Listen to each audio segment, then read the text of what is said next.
अब देखिए वेक्टर के इस क्वेश्चन में एक वेक्टर दे रखा है जिसके मैग्नीट्यूड को हम सिंपली ए से डिनोट कर रहे हैं। हमें इस एक्सप्रेशन की वैल्यू फाइंड आउट करनी है।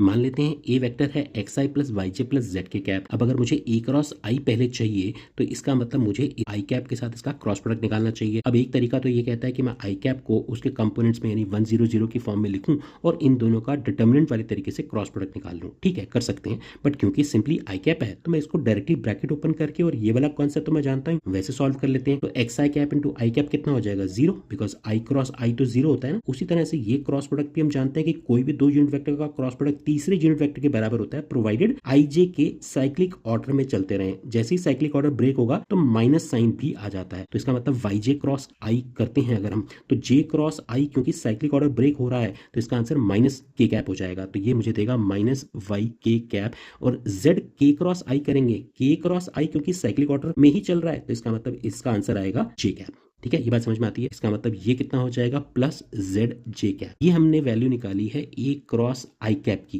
ध्यान दीजिए मुझे चाहिए ए क्रॉस आई के मैग्नीट्यूड का स्क्वायर। अब याद रखिएगा जब भी किसी वेक्टर के मैग्नीट्यूड का स्क्वायर आपको चाहिए हो तो आप उसी वेक्टर को खुद से ही डॉट प्रोडक्ट निकाल लीजिए। यानी ए क्रॉस आई का अगर मुझे मैग्नीट्यूड का स्क्वायर निकालना है तो मुझे ए क्रॉस आई के साथ खुद को ही यानी ए क्रॉस आई का ही डॉट प्रोडक्ट निकाल लेना चाहिए। तो ये मुझे क्या दे देगा, ए क्रॉस आई तो माइनस वाई के cap plus Z J cap के इक्वल अभी हमने निकाला।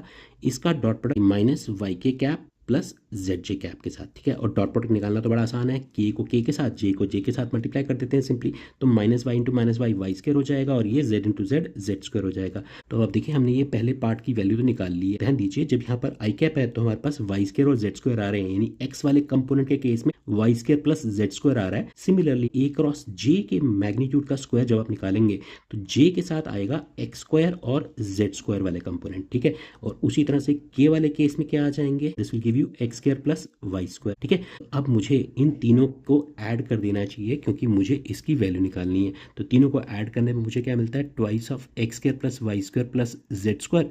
और ये तो इनफैक्ट ए स्क्वायर के इक्वल है। ठीक है, तो इसका मतलब ये कितना हो गया, ट्वाइस ऑफ ए स्क्वायर, जो कि मेरा ऑप्शन बी को करेक्ट कर देता है। See the next question, take care, bye bye.